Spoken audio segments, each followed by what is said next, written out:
नमस्कार दोस्तों। देश की सियासत में संविधान के मुद्दे ने विपक्ष को काफी मजबूत किया और भारतीय जनता पार्टी को बहुमत तक नहीं छूने दिया। आपको याद होगा, चुनाव से पहले भारतीय जनता पार्टी के कई नेता संविधान बदलने की बात किया करते थे। भारतीय जनता पार्टी के सांसद धर्मवीर अरविंद ने तो कहा था कि हमारे पास संविधान बदलने का पूरा अधिकार है और हम ऐसा करके भी दिखाएंगे। भाजपा की लोकसभा प्रत्याशी हैं नवनीत राणा, इन्होंने संविधान बदलने की बात कही थी। इसी तरीके के भाजपा के कई नेता ऐसे बयान दिया करते थे, जिसे इंडिया गठबंधन भुनाने में कामयाब हुआ। इंडिया गठबंधन ने संविधान के मुद्दे को उठाया और संविधान बचाने के मुद्दे ने भारतीय जनता पार्टी के 400 पार वाले नारे को फेल कर दिया। हालात ये हो गए हैं कि अब मध्य प्रदेश में भारतीय जनता पार्टी की सरकार को भी संविधान का सहारा लेना पड़ रहा है। जी हाँ दोस्तों, अब मध्य प्रदेश में भी संविधान के मुद्दे की हलचल शुरू हो गई है। दोस्तों, देश में लोकसभा चुनाव के दौरान विपक्ष ने संविधान को बचाने का मुद्दा उठाया था।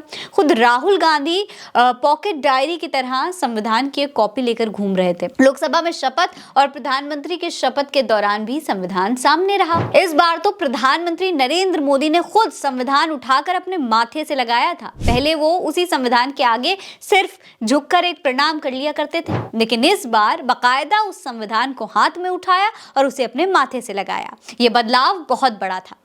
जिस तरीके से लोकसभा में एक एक करके तमाम विपक्षी नेता संविधान की कॉपी हाथ में पकड़कर शपथ ले रहे थे, अब उसी तरीके से कॉपी मध्य प्रदेश की विधानसभा में भी बांटी जाएगी, ताकि वहां पर भी ऐसा नजारा देखने को मिल सके। दरअसल दोस्तों, मध्य प्रदेश विधानसभा की ओर से सभी 230 विधायकों को एक चिट्ठी भेजी गई है, जिसमें कहा गया है कि वो बजट सत्र के शुरू होने के बाद लाइब्रेरी में जाकर संविधान की प्रति यानी कि कॉपी ले सकते हैं। दोस्तों, ये कॉपी सदन की कार्यप्रणाली और परंपराओं से जुड़ी किताब के साथ दी जा रही है। आपको बता दें कि विधानसभा ने हाल ही में 250 संविधान की कॉपी खरीदी है। विधानसभा का ऐसा तर्क है कि हर 5 साल में नई विधानसभा के गठन के तुरंत बाद सत्र में संविधान की जो प्रति हैं वो विधायकों को दी जाती हैं। अंतरिम बजट के दौरान संविधान की प्रति खरीद नहीं पाने की वजह से वो विधायकों को दी जाती हैं।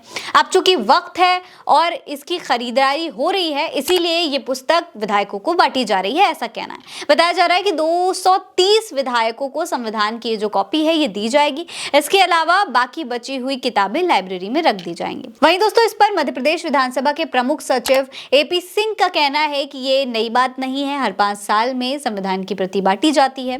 उन्होंने कहा है कि विधानसभा का कार्यप्रणाली संचालन से जुड़ी किताब के साथ संविधान की पुस्तक भी दी जा रही है, हर 5 साल में ये देते हैं। लेकिन सबसे बड़ी बात यहाँ पर दोस्तों ये है कि इस बार संविधान को लेकर भारतीय जनता पार्टी की सरकार थोड़ी ज्यादा सतर्क हो गई है, क्योंकि भारतीय जनता पार्टी अब ये बात समझ चुकी है कि संविधान ने ही इस बार लोकसभा चुनाव में उसको नुकसान पहुंचाया है। इसीलिए ये देश अब संविधान से ही चलता है और संविधान को बदलने की बात सोचना भी भारतीय जनता पार्टी के लिए मुसीबत बन सकता है। इसलिए संविधान के महत्व को समझना ही पड़ेगा। आप फिलहाल इस खबर में इतना ही। ये खबर आप उल्टा चश्मा UC पर देख रहे हैं। नमस्कार।